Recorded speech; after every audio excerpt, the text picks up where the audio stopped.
This is a program information file. It tells Windows how to run old MS-DOS programs, memory size, window mode, etc. It's a bridge to the past. I'm Evan Brooks, Certified Support Engineer. Let's configure it. If you frequently deal with unusual PIF file types, a universal file viewer is an essential tool. We'll cover exactly the one I use and recommend later in the walkthrough. A PIF file is a program information file used by Microsoft Windows to store properties for running MS-DOS applications.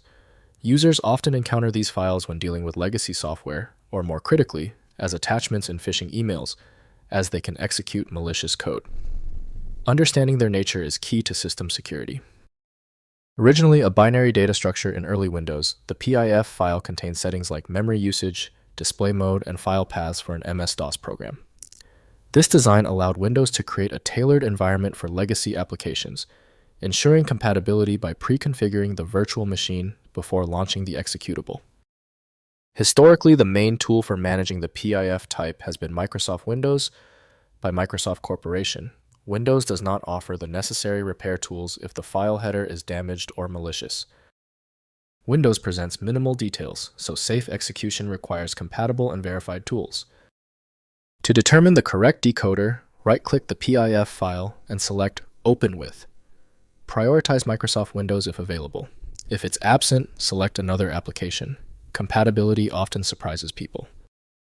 If the PIF file is still refusing to open, it's expected. It's typically one of three basic reasons. Here is a simple breakdown of the common culprits and how to check them.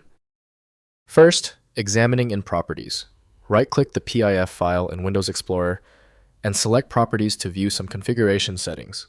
Older Windows versions displayed comprehensive PIF editor dialogues, but modern Windows offers limited PIF management. The Properties dialog shows basic file information and execution settings where supported. Next, running in DOSBox. Use DOSBox, a DOS emulator, available at DOSBox.com, to run programs referenced by PIF files. Open DOSBox and mount the directory containing the original DOS program.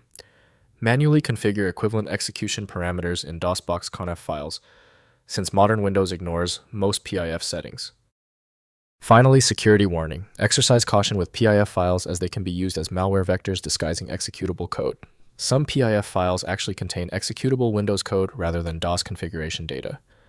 Scan unfamiliar PIF files with antivirus software like Microsoft Defender or Malwarebytes before any interaction. If compatibility checks failed, it is likely because the file extension name is shared by different developers for unrelated formats, causing your PC to use the wrong reading language. You might consider a solution that focuses on the internal data structure rather than the extension name, which is often the best way to attempt opening ambiguous file types. At this stage, your most reliable recourse is a comprehensive solution like FileMagick. It's built to bypass the limitations of basic tools, available at FileMagick.com. I hope the fix worked perfectly. Like the video, and I'll see you for the next advanced troubleshooting session.